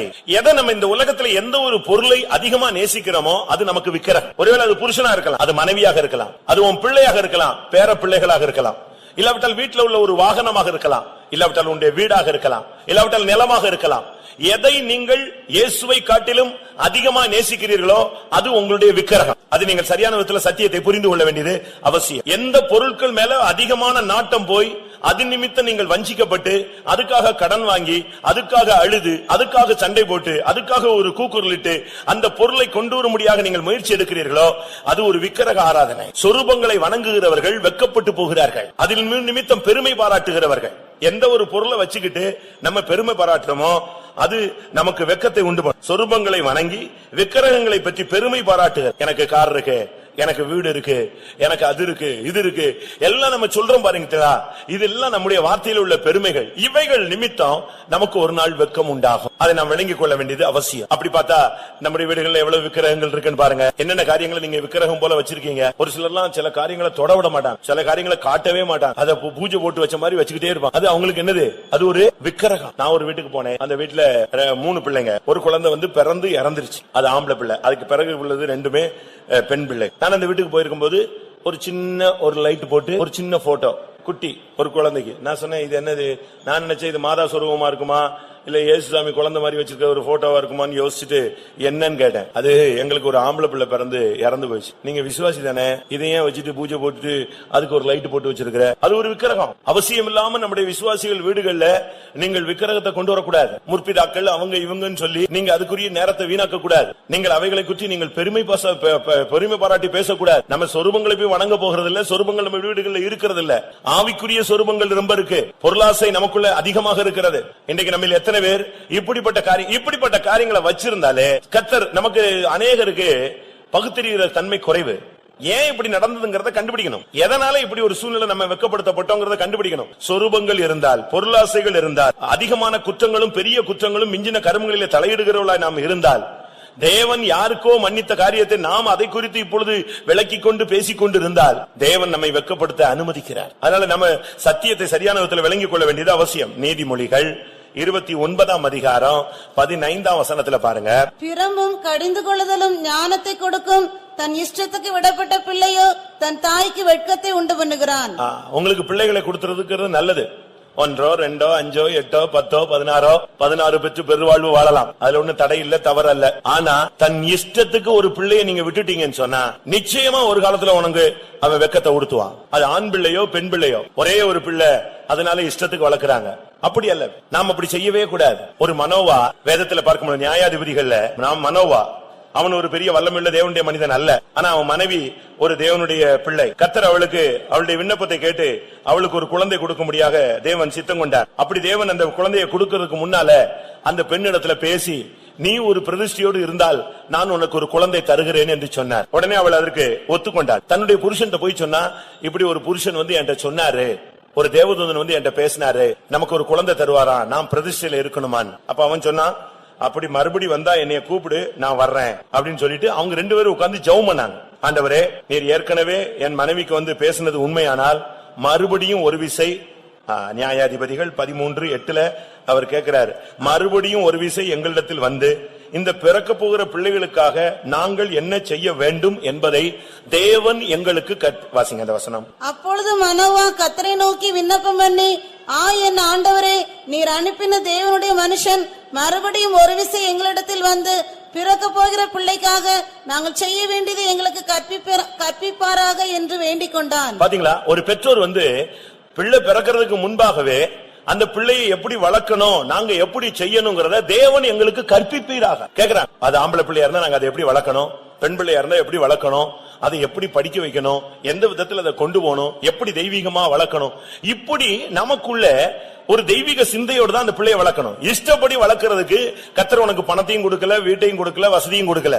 அந்த பிள்ளைகளை கட்டுப்படுத்தி வளர்த்து ஒரு தெய்வீக சந்ததியாக உருவாக்கும்படியாக தேவன் ஒருவனை அல்லவா படைத்தார். எதற்காக ஒருவனை படைத்தார்? ஆவி அவருக்குள் பரிபூர்ணமா இருந்தது. பின்ன ஏன் ஒருவனை படைத்தார்? தேவ பக்தியுள்ள சந்ததியை பெரும்படிதானே.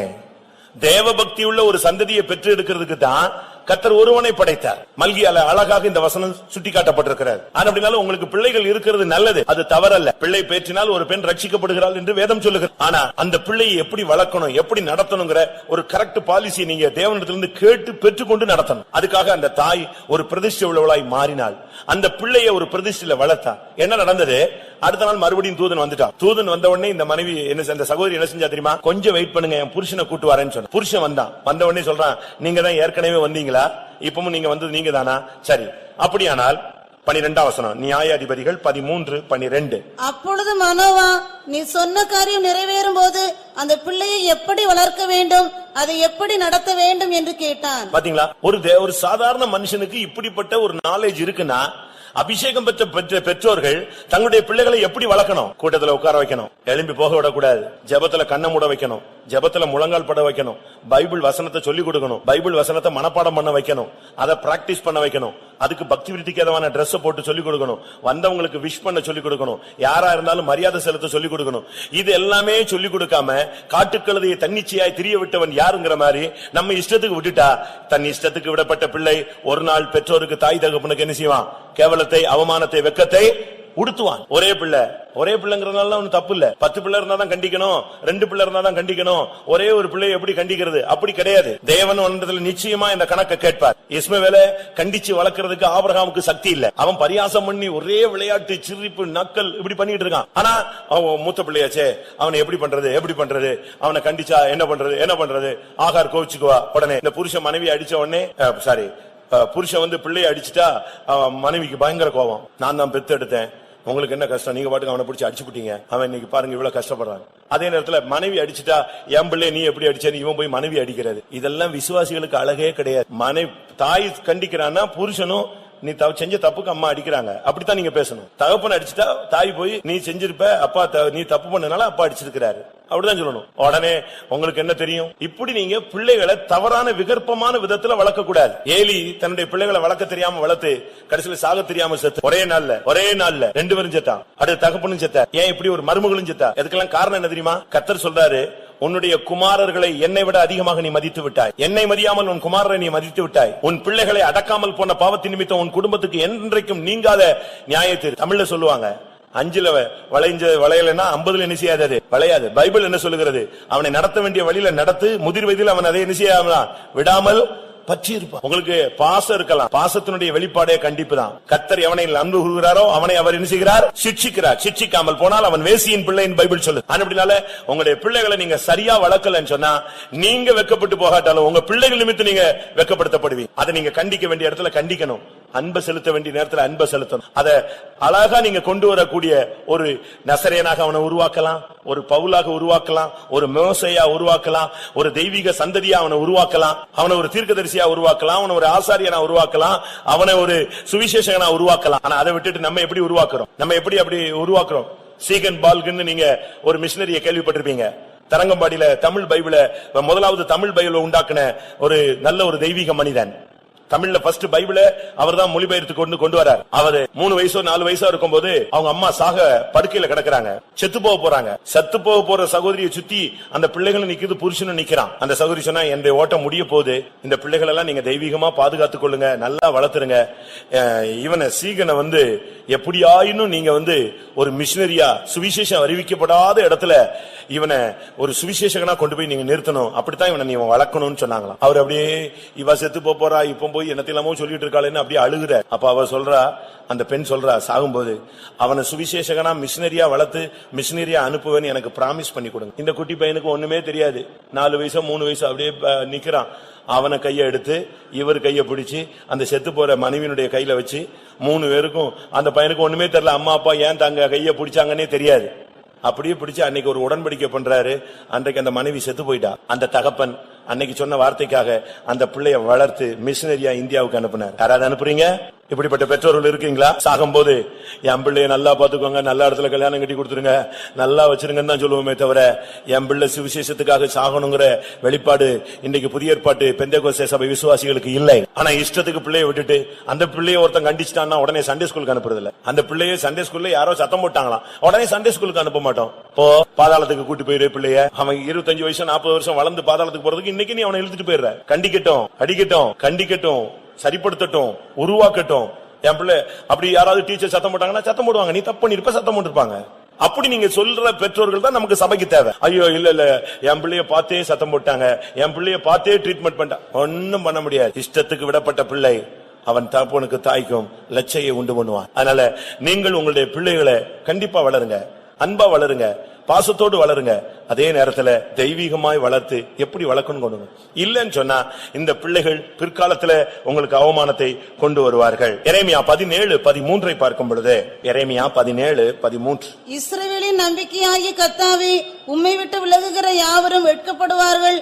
அவர்கள் ஜீவனுள்ள தண்ணீரின் ஊற்றாகி கர்த்தரை விட்டு விலகி போனபடியால் உம்மை விட்டு அகன்று போகிறவர்களின் பெயர் புழுதியில் எழுதப்படும். தேவனை விட்டு விலகும் போது, ஒரு பின்மாற்றத்தின் சக்திக்கு நாம் இடம் கொடுக்கும் பொழுது, கர்த்தருடைய பிரசன்னத்தை விட்டு விலகும் பொழுது நாம் வெட்கப்படுத்தப்படுகிறோம். யோனாவை குறித்து நீங்க பாத்தீங்கன்னா, கர்த்தருடைய சமூகத்துக்கு விலகினா கடைசியில பாருங்க, அவன் பட்ட அவமானம் கொஞ்சம் கிடையாது. அவனுக்கும் தேவனுக்கும் வாக்குவாதம் உண்டாகி அவன் கடைசியில ஆண்டவர்கிட்ட சொல்றான், நான் சாகுற வரைக்கும் எரிச்சலா இருக்கிறது நல்லது. அவன் சொன்ன தீர்க்கதரிசனம் நிறைவேறலன்னு உடனே அவனுக்கு வந்த வைராக்கியம், வேகம், கோபம், ஆண்டவத்தை முறுமுறுத்து தர்க்கம் பண்ணி தேவனுடைய சமூகத்தை விட்டு விலகுறதுன்னு வருது பெரிய குற்றம். ஒரு சில தேவ சமூகத்துக்கு வரமாட்டாங்க, கூட்டங்களுக்கு வரமாட்டாங்க, ஜபங்களுக்கு வரமாட்டாங்க. ஆனா கர்த்தர் இவங்களை கனப்படுத்தணும்னு எதிர்பார்க்கிறாங்க. தேவனை ஜீவனுள்ள தேவனை விட்டு விலகுகிறவர்கள் வெட்கப்படுத்தப்படுவார்கள். அவர்கள் ஜீவனுள்ள தண்ணீர் ஊற்றாகிய அவரை விட்டு விலகுகிறார்கள். தேவனை விட்டு விலகாதீங்க, அவரை இறுக பற்றி கொள்ளுங்க. அவரை அண்டிக் கொள்ளுகிற யாவரும் பாக்கியவான். 2 வித பின்மாற்றம் இருக்கு பிரியமானவர்களே. ஒரு பின்மாற்றம் சபையை விட்டு வெளியே போகிறது, இன்னொரு பின்மாற்றம் சபைக்குள்ள இருந்து தெய்வீகமாக வாழாமல் இஷ்டத்துக்கு வாழ்றது. எல்லா கூட்டங்களுக்கும் வருவாங்க, ராபோஜனம் எடுக்க மாட்டாங்க, தசமபாகம் கொடுப்பாங்க, ஆனா ராபோஜனம் எடுக்க மாட்டாங்க. சபையில நல்லது கெட்டதுல கலந்து கொள்வாங்க, கர்த்தருடைய பந்தியில எடுக்க மாட்டாங்க.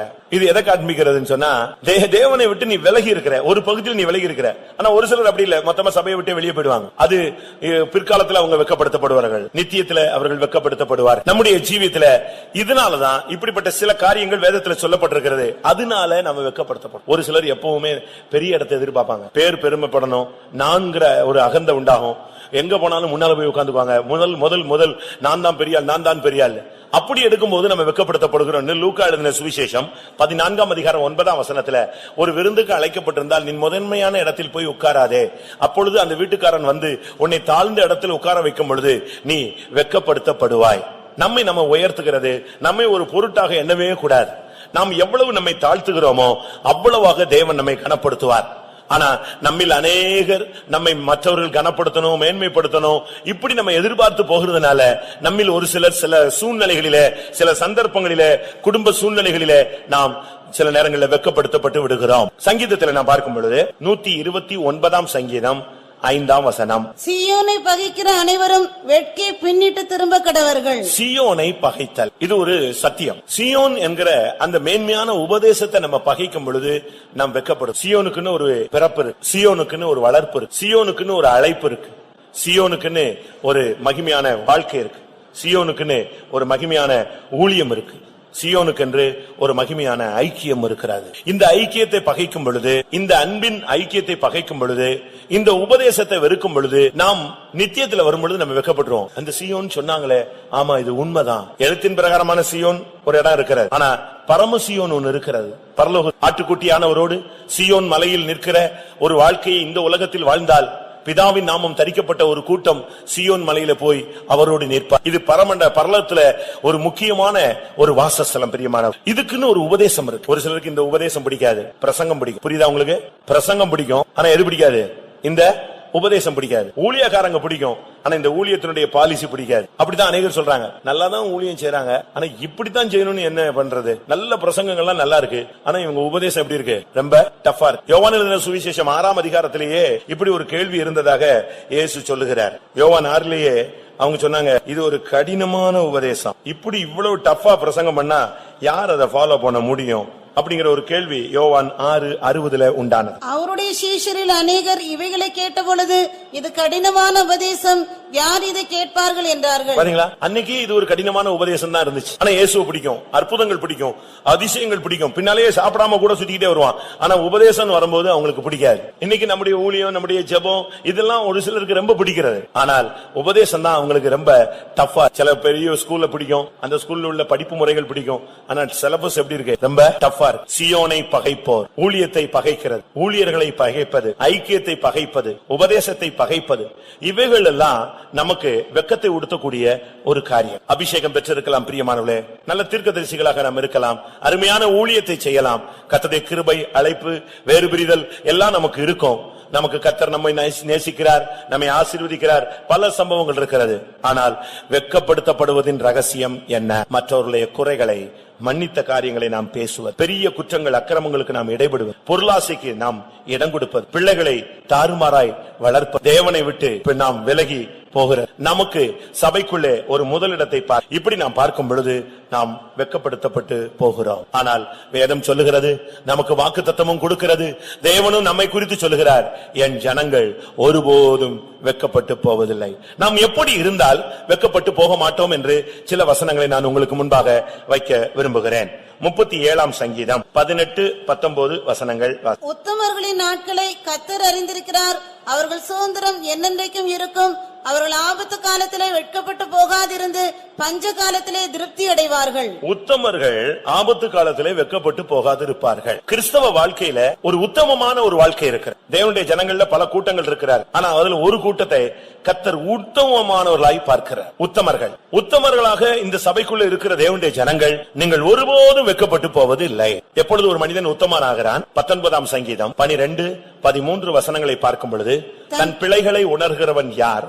மறைவான குற்றங்களுக்கு என்னை நீங்களாக்கும், துணிகரமான பாவங்கள் என்னை ஆண்டுகொள்ள ஒட்டாதிரும். அப்பொழுது நான் உத்தமனாகி பெரும் பாதகத்துக்கு நீங்களாயிருப்பேன் என்று சங்கீதக்காரன் சொல்லுகிறார். பிழைகள் இல்லாத ஒரு வாழ்க்கை, மறைவான குற்றங்கள் இல்லாத ஒரு வாழ்க்கை, துணிகரமான பாவம் இல்லாத வாழ்க்கை, பெரும் பாதகங்கள் இல்லாத வாழ்க்கை ஒரு மனிதனை உத்தமனாய் மாற்றுகிறார். 75 வயதிலே ஆபிரகாம் அழைக்கப்பட்டு அவனுக்கு ஒரு குழந்தை கொடுப்பேன் என்று தேவன் வாக்கு பண்ணுகிறார். 24 வருடங்கள் அந்த வாக்குத்தத்தங்கள் நிறைவேறவே இல்லை. 99 வயதாகிவிட்டது. ஆனாலும் வாக்குத்தத்தம் நிறைவேறின பாடு இல்லை. என்ன செய்வது? 99 வயதில் ஆதியாகமம் 17ஆம் அதிகாரம் 1ஆம் வசனத்துல கர்த்தர் 99 வயதில அவனுக்கு தரிசனமாகி அவனோடு பேசின வார்த்தை, நான் சர்வ வல்லமையுள்ள தேவன், நீ எனக்கு முன்பாக நடந்து கொண்டு உத்தமனாய். அந்த வார்த்தை அவனை அப்படியே சீர்படுத்த ஆரம்பித்தது. அவன் உத்தமனாய் மாறினான். வாக்குத்தத்தம் நிறைவேறி ஈசாக்கு பிறந்தான். வயதோ வாலிபமோ நாம் உத்தமர்களாய் மாறும்படியாக தேவன் எதிர்பார்க்கிறார். உத்தமர்கள், உன்னத பாட்டு 1ஆம் அதிகாரம் 3-4 வசனங்களிலே பார்க்கும் பொழுது உத்தமர்கள் உம்மை நேசிக்கிறார். உத்தமர்கள் என்று சொன்னால் அவர்கள் உலகத்தை நேசிக்க மாட்டார்கள். ஆண்டவரை அதிகமாய் நேசிக்கிற ஜனங்கள் ஒருபோதும் வெட்கப்பட்டு போவதே இல்லை. என் புறாவோ என் உத்தமியோ ஒருத்தி என்று சொல்லியிருக்கிறார். பரிசுத்தாவி பெற்ற ஜனங்கள் புறாவை போல கபடற்றவர்களாய் இருந்தால் அவர்கள் உத்தமமானவர். உத்தமமான ஜனம் மாத்திரமே கர்த்தருடைய வருகையில் எடுத்துக்கொள்ளப்படுவதாக வேதம் சுட்டிக்காட்டுகிறது. லூக்கா எழுதின சுவிசேஷம் 1ஆம் அதிகாரத்திலே நாம் பார்க்கும் பொழுது உத்தமமான ஜனத்தை ஆயத்தப்படுத்துகிற ஊழியம் புதிய ஏற்பாட்டு ஊழியன் கையிலே கொடுக்கப்பட்டிருக்கிறது. லூக்கா 1:17 உத்தமமான ஜனமே கர்த்தருடைய வருகைக்கு ஆயத்தப்படுத்தப்படுகிறது. கர்த்தருடைய வருகைக்கு போகிற ஜனங்கள் இந்த பூமியிலே ஒருபோதும் வெட்கப்பட்டு போக தேவன் அனுமதிக்க மாட்டார். நம்மில் எத்தனை பேர் உத்தமர்களாக மாற விரும்புகிறோம்? ஏசாயா 49:23 பார்க்கும் பொழுது, ராஜாக்கள் உன்னை வளர்க்கும் தந்தைகளும் அவர்களுடைய நாயகிகள் உன் கை தாய்களுமாயிருப்பார்கள். தரையிலே முகங்குப்புற விழுந்து உன்னை பணிந்து உன் கால்களின் தூளை நக்குவார்கள்.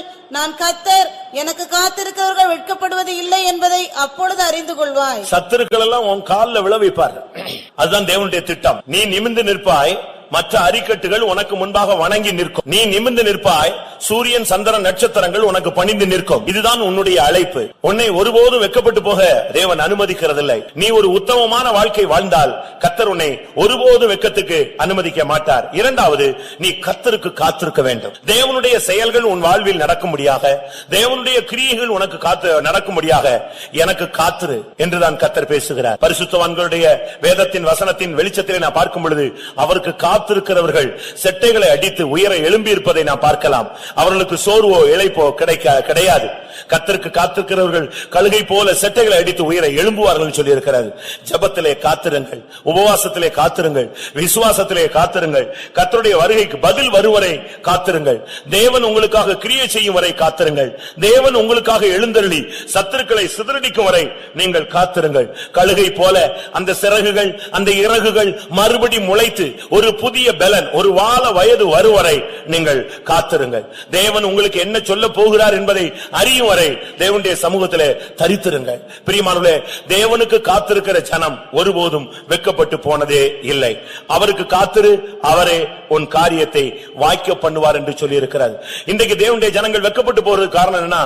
அவசர புத்தி. எடுத்தேன் கவிழ்த்தேன். அத தமிழ்ல சொல்லுவாங்க, ஆக்க பொறுத்தவனுக்கு என்ன கிடையாது, ஆற பொறுக்க முடியல. இந்த வாயில ஏதாவது சூடா போட்டுட்டு வாய்க்குள்ளேயும் போகாது, தொண்டைக்குள்ளேயும் போகாது, கீழே கொட்டிட்டு துப்பிட்டு இருப்பான். அப்படி ஒண்ணும் அவசியம் இல்லை. கர்த்தர் உனக்கு தருவார். அவர் நன்மையானதை தருவார், நிறைவானதை தருவார். கொஞ்சம் வெயிட் பண்ணு. அவர் லேட்டா கிரியை செய்யறாரு நீங்க யோசிக்க கூடாது. அவர் லேட்டாவே இல்ல, தகுந்த நேரத்துல, சரியான நேரத்துல, ஒரு செகண்ட் கூட விட மாட்டார். அந்த பாடையில தூக்கி கொண்டு போன அந்த நாயினூர் விதவியினுடைய பையனை கரெக்டா ஊர் எல்லையில வந்து சந்தித்தார். அவருக்கு தெரியும் இதுக்கு பிறகு அவனை போய் புதைச்சிருவாங்க. அந்த இடத்திலேயே சந்திச்சு அந்த பெண்ணினுடைய கண்ணீரை துடைத்தவர். இன்றைக்கு நிச்சயமா நீ காத்திருந்தால், கர்த்தருக்கு காத்திரு. ஏன் இவ்வளவு வெயிட் பண்றீங்க, ஏன் நீங்க பதில் சொல்ல மாட்டேங்கிறீங்க, ஏன் இந்த காரியத்தை நீங்க முடிவெடுக்க மாட்டீங்க அப்படின்னு சொன்னா நீங்க சொல்லணும், நான் யாருக்காக வெயிட் பண்றேன்? யாருக்காக? எங்க அக்கா மாப்பிள்ள வர்றதுக்காக வெயிட் பண்றேன், எங்க அண்ணன் வர்றதுக்காக வெயிட் பண்றேன், பணம் கிடைக்கணும்னு வெயிட் பண்றேன், அந்த தபால் வரணும், தந்தி வரணும், மணி ஆர்டர் வரணும்.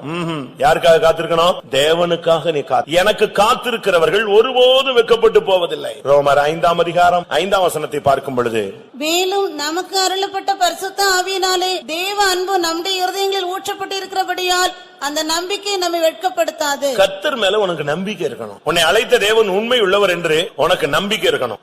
உனக்கு தேவன் மேல ஒரு பெரிய நிச்சயம் இருக்கணும். அவர் அசையாத ஒரு கண்மலை, அவர் தன்னை மறுதலிக்க மாட்டார். நிச்சயமா தேவன் அந்த காரியத்தை செய்வாருங்கிற ஒரு நிச்சயம் உங்களுக்கு இருக்கணும். தேவன் மேல நம்பிக்கை வச்ச மனுஷன் கெட்டு போனதே கிடையாது. எந்த காலத்துல நீ அவர் மேல் நம்பிக்கை வைக்க வேண்டும். 2 கொரிந்தியர் 1:10 பவுல் பேசுகிறார், இப்படிப்பட்ட மரணத்திலிருந்து எங்களை தப்புவிக்கிறார், தப்புவிப்பார் என்று நாங்கள் அவரையே நம்பிக்கொண்டிருக்கிறோம். அவர் மேல அப்படிப்பட்ட ஒரு நம்பிக்கை வச்சிருந்தா அந்த நம்பிக்கை உனக்கு வெட்கப்பட்டு போகாது. பவுல் அழகா சொல்றார், நான் ஏற்கனவே எங்களை தப்புவித்தார், இப்ப தப்புவிச்சுக்கிட்டு இருக்கிறார், இனிமேலும் அவர் வருங்காலத்திலும் அவர் தப்புவிப்பார் என்று நாங்கள் அவரையே நம்பிக்கொண்டிருக்கிறோம். அந்த நம்பிக்கை உன்னை வெட்கப்படுத்தாது. அவர் மேல் உனக்கு நம்பிக்கை இருக்கணும். தேவன், என்னுடைய தேவன் என்னை கண்டுகொள்வார், அவர் என்னை மறக்காத தேவன். நீங்க அதுக்கு ஒரு சம்பவம் கூட கேள்விப்பட்டிருப்பீங்க. ஒரு சுரங்கத்துல வேலை பார்க்கிற தகப்பனை பாக்குறதுக்கு அந்த பிள்ளை வந்தான். சுரங்கத்துல ஆயிரக்கணக்கான தொழிலாளர்கள் வேலை செய்யறாங்க. இவன் வேலை முடியிற நேரத்துல வந்துட்டான் கேட்டுக்கு. ஒரு குட்டி பையன் எங்க அப்பாவை பாக்கணும். அப்போ கேட் கீப்பர் சொன்னானா, எப்பா உங்க அப்பா வீட்டுக்கு வருவாரு, நீ போன்னு சொன்னாங்க. இல்ல நான் இங்கேயே பாக்கணும்னு ஆசைப்படுறேன். இல்லடா, இவ்வளவு ஆயிரக்கணக்கான ஜனங்கள் வரும்போது உங்க அப்பாவை உன்னால நினைச்ச முடியாது, பார்க்க முடியாதுடான்னு சொன்னான். அப்ப அவன் சொன்னானா, சரி நான் எப்பனாலும் நான் பாக்குறேன். அப்ப திரும்பவும் சொன்னாரா, இப்ப அவங்க வந்து சுரங்கத்துல இருந்து வெளியே வராங்க, நிலக்கரி சுரங்கம், மொத்தமா கரியா இருக்கும், டிரெஸ்ஸும் கரியா இருக்கும், மூஞ்சும் கரியா இருக்கும், ஆளு எல்லாருமே கரியா தான் இருப்பான். அவங்க வெளியே போய் கிளீன் பண்ண பிறகுதான் நீ உன்னால கண்டுபிடிக்க முடியும். அந்த கருப்பு டிரெஸ் போட்டு கருப்பாய் வருவான் எல்லாரும், நீ எப்படி உங்க அப்பாவை கண்டுபிடிக்க போற, உன்னால கண்டுபிடிக்க முடியாதுன்னு சொன்னான். அப்ப அவன் சொன்னானா, ஆமா அதுவும் சரிதான், ஆயிரக்கணக்கான பேர் கரியா டிரெஸ் போட்டுட்டு வரும்போது எங்க அப்பாவை கண்டுபிடிக்க முடியாது, அது நிச்சயம். ஆனா அந்த கூட்டத்துல வரும்போது எங்க அப்பாவுக்கு என்னையே தெரியும்ல, அவர் என்னைய பாத்துருவாருல, நான் இங்க நின்னுட்டு இருந்தா அவர் கிராஸ் பண்ணும்போது யார பாத்துருவாரு, எனக்கு தான் எங்க அப்பாவை கண்டுபிடிக்கிறது கஷ்டம். ஏன்னா எல்லாரும் ஒரே உயரமா ஒரே ஹைட்டா ஒரே கருப்பா வர்றான்னா எங்க அப்பாவை கண்டுபிடிக்கிறது கஷ்டம். ஏன்னா ஒரு செகண்ட்ல எல்லாரும் கிராஸ் ஆகி வேகமா போய்கிட்டே இருப்பாங்க. ஆனா நான் இங்க நிக்கிறேன்னா எங்க அப்பாவுக்கு யார தெரியும், என்னைய எங்க அப்பாவுக்கு தெரியும். அவர் என்னைய கரெக்டா பார்த்து நான் என் பிள்ளை வந்திருக்கான்னு வந்துருவாரு. இதுதான் நம்முடைய நம்பிக்கை. நமக்கு அவரை கண்டுபிடிக்க முடியாது சில நேரத்துல, ஆனா அவர் நம்மளை கரெக்டா நினைச்சுவாரு, கண்டு பிடிப்பார். உன்னுடைய பிரச்சனை என்ன, உன்னுடைய துக்கம் என்ன, உன்னுடைய சஞ்சலம் என்ன, உன்னுடைய தவிப்பு என்ன, இந்த ஆராதனைக்கு நீ எந்த நிலவரத்துல வந்திருக்கிற, இந்த ஆராதனை முடிஞ்ச பிறகு உனக்கு உள்ள ப்ராப்ளம் என்ன, நீ அதை எப்படி டேக்கிள் பண்ண முடியும், நீ தடுமாறிக்கிட்டு இருக்கிற அப்படின்னு நீ அவர் அறிவார்.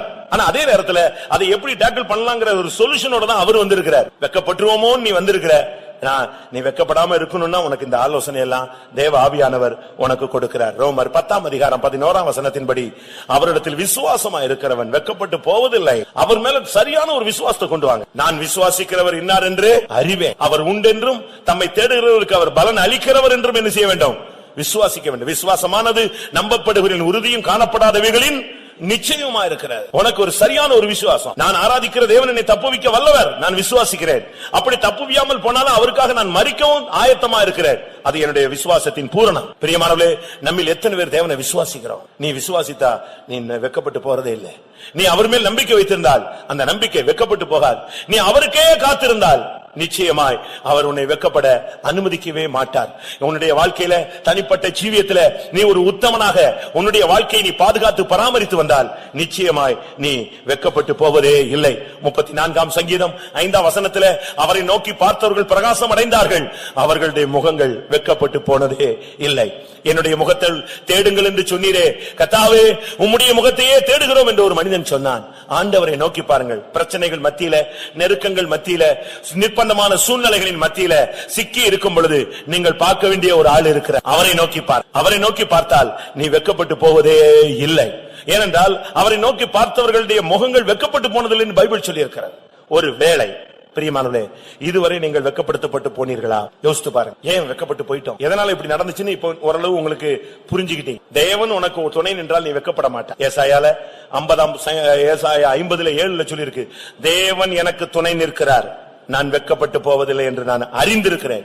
எனக்கு தெரியும் நான் வெட்கப்பட்டு போக மாட்டேன். ஏனென்றா தேவன் என் பட்சத்தில் இருக்கும்போது நான் தோற்று போக மாட்டேன், வெட்கப்பட்டு போக மாட்டேன். இப்ப உங்களுக்கு தெரியுதா ஏன் வெட்கப்படுத்தப்பட்டீங்க, ஏன் வெட்கப்படுத்தப்பட மாட்டீர்கள்? வேதம் சொல்லுகிறது, இன்றைக்கு நீங்க இந்த வசனத்துக்கு ஒப்பு கொடுத்தால் உத்தமர்களாக, கர்த்தருக்கு காத்திருப்பவர்களாக, அவர் மேல் நம்பிக்கை வைப்பவர்களாக, தேவன் உங்களுக்கு துணை செய்கிற ஒரு வாழ்க்கையை வாழ்ந்து விசுவாசித்து அவரையே நோக்கி பார்த்து அவர் மேலேயே நம்பிக்கை வைத்து நீங்கள் காத்திருந்தால் நீங்கள் வெட்கப்பட்டு போவது. யாக்கோபினுடைய வாழ்க்கையை பற்றி ஏசாயா தீர்க்கதரிசி சொல்லுகிறான், இனி யாக்கோபு வெட்கப்பட்டு போவதில்லை, அவன் முகம் செத்து போவதும் இல்லை. ஏசாயா 29ஆம் அதிகாரம் 22ஆம் வசனம். ஆகையால் ஆபிரகாமை மீட்டுக்கொண்ட கர்த்தர் யாக்கோபின் வம்சத்தை குறித்து இனி யாக்கோபு வெட்கப்படுவது இல்லை, இனி அவன் முகம் செத்து போவதும் இல்லை.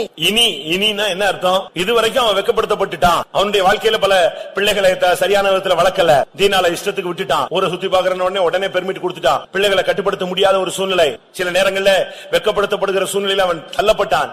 அவன் சொல்றான், என் வாசனையை கெடுத்துட்டீங்களே, அடிதடியில போய் இறங்கி அசிங்கப்படுத்திட்டீங்களேன்னு தன்னுடைய பிள்ளைகள் லேவி சிமியோனை பார்த்து கத்துனான். இப்படி பல இடங்கள்ல அவன் வெட்கப்படுத்தப்பட்டான். அவன் மாமனார்ல வெட்கப்படுத்தப்பட்டான். இப்படி பல சூழ்நிலைகள் அவனுடைய வாழ்க்கையில வந்தாலும் இப்ப கர்த்தர் சொல்றாரு, இனி யாக்கோபனுடைய முகம் வெட்கப்பட்டு போவது இல்லை, அவன் முகம் இனி செத்து போவதும் இல்லை. அப்படின்னா என்ன அர்த்தம்? இன்றைக்கு இந்த ஆராதனைக்கு பின்பு உன்னை உத்தமனாக, கர்த்தருக்கு காத்திருக்கிறவனாக, தேவனை விசுவாசிக்கிறவனாக, அவர் மேல் நம்பிக்கை வைக்கிறவனாக, அவரையே நோக்கி பார்க்கிற ஒரு வாழ்க்கைக்கு நீ உன்னை ஒப்பு கொடுத்தால் இனி நீ வெட்கப்பட்டு போவதில்லை. இன்னொரு வசனம் இருக்கு, சதா காலங்களிலும் எந்த காலத்திலும் கர்த்தர் உன்னை வெட்கத்துக்கு அனுமதிக்க மாட்டார். ஏசாயா 45ஆம் அதிகாரம் 17ஆம் வசனம்.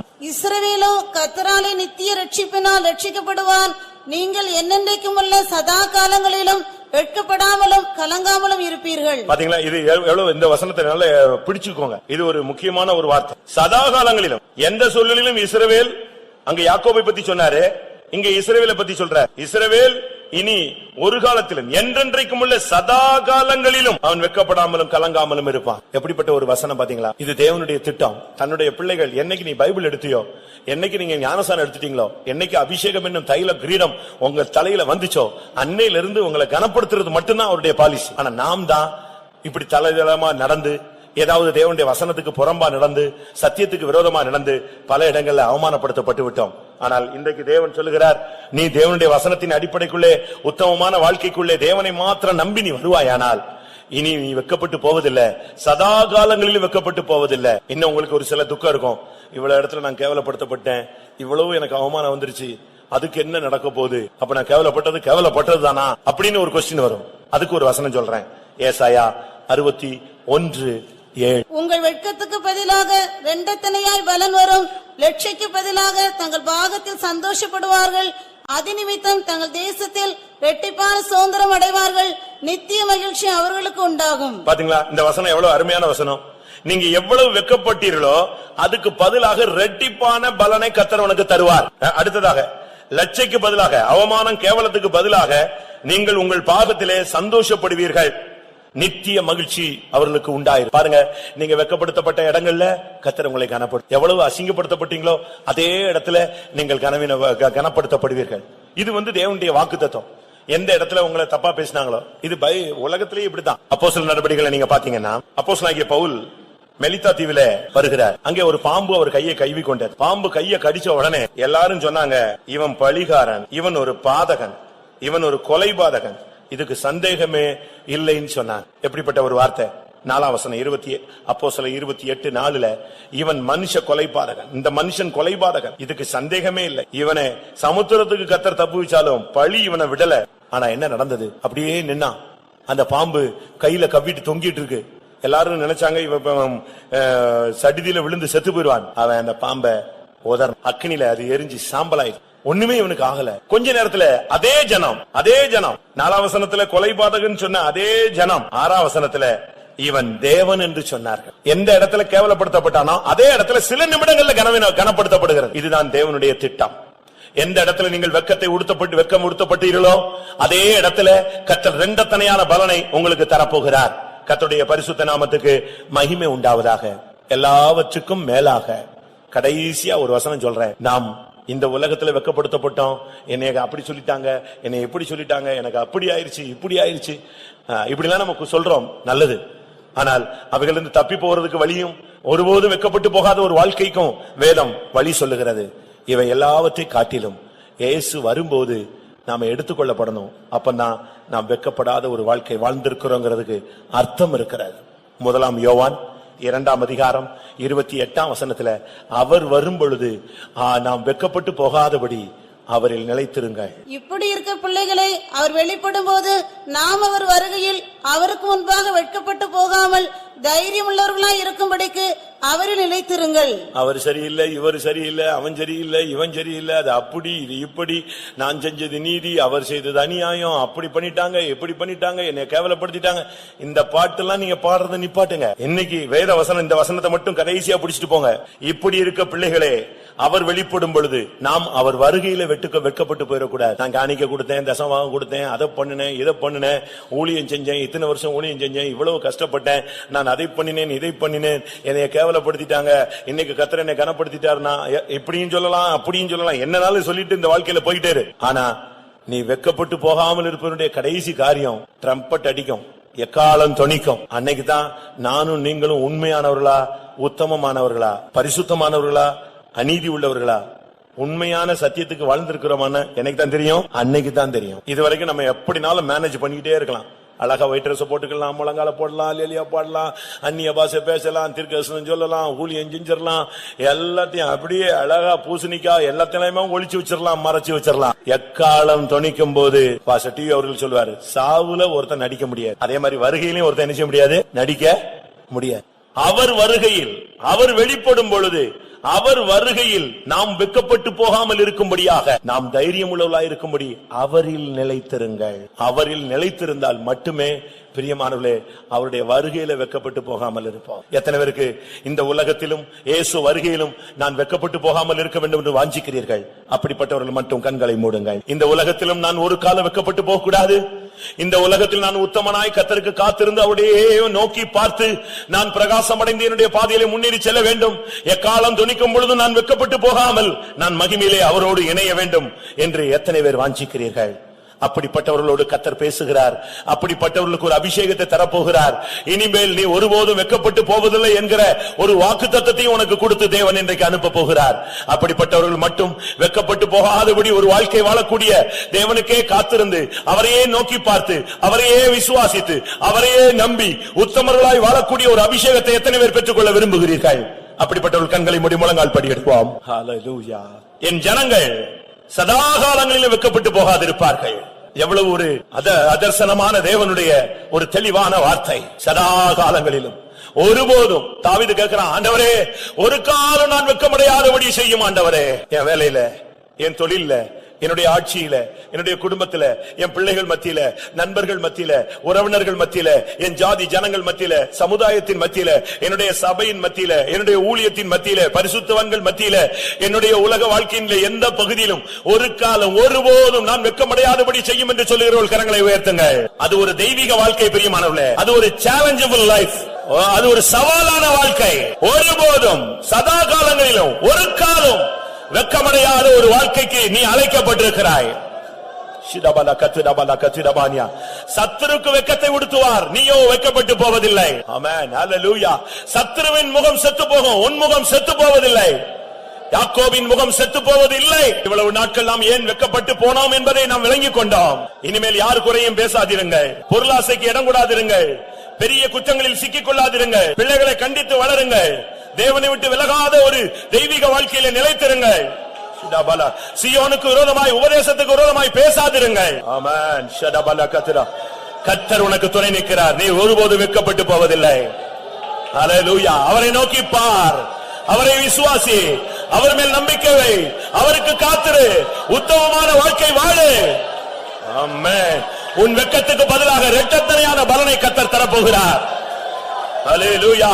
இனி உன் முகம் செத்து போவதில்லை, எக்காலம் தொனிக்கும், நீர் அவரோடு மறுரூபமாவாய். ஹல்லேலூயா, ஹல்லேலூயா, ஹல்லேலூயா, ஹல்லேலூயா. ஆமென். ஆமென். கர்த்தாவே, இந்த உலகத்தில் நான் வெட்கப்படுத்தப்பட்ட பல சூழ்நிலைகள் இருக்கு. நான் அப்படியே கூனி குறுகி போய் நொறுங்கி போன காலங்கள் உண்டு. ஆனால் நான் உம்மை அறிந்த பின்பு நீர் என் தலையை கனம் பண்ணினீர், என் தலையை உயர்த்தினீர், எனக்கு பெரியோருக்கு ஒரு நாமத்தை தந்தருளீர். நானும் பிரபுக்களோடு இந்த சபையில உட்கார அருள் செய்தீர். எத்தனை பேர் சொல்ல முடியும்? ஹல்லேலூயா, ஹல்லேலூயா. ஆமென். இந்த உலகத்துல நான் எந்த பாதையில நடத்தப்பட்டாலும் சரி, நீர் வரும்போது நான் வெட்கப்பட்டு போகாமல் மகிமையிலே மறுரூபமாக வேண்டும்.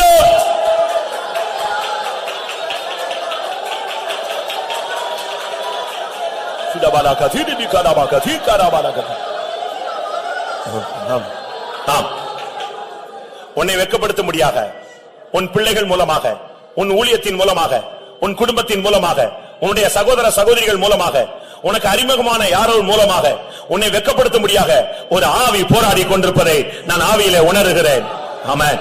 அந்த வெட்கப்படுத்துகிற ஆவி கர்த்தர் இன்றைக்கு துண்டாடட்டும். ஹல்லேலூயா. அந்த ஆவியை கர்த்தர் கடிந்து கொள்ளட்டும். என் ஜனங்கள் ஒருபோதும் வெட்கப்பட்டு போவதில்லை என்று சொன்னவர் அந்த வல்லமையை அழிப்பாராக. ஆமென், ஆமென், ஆமென்.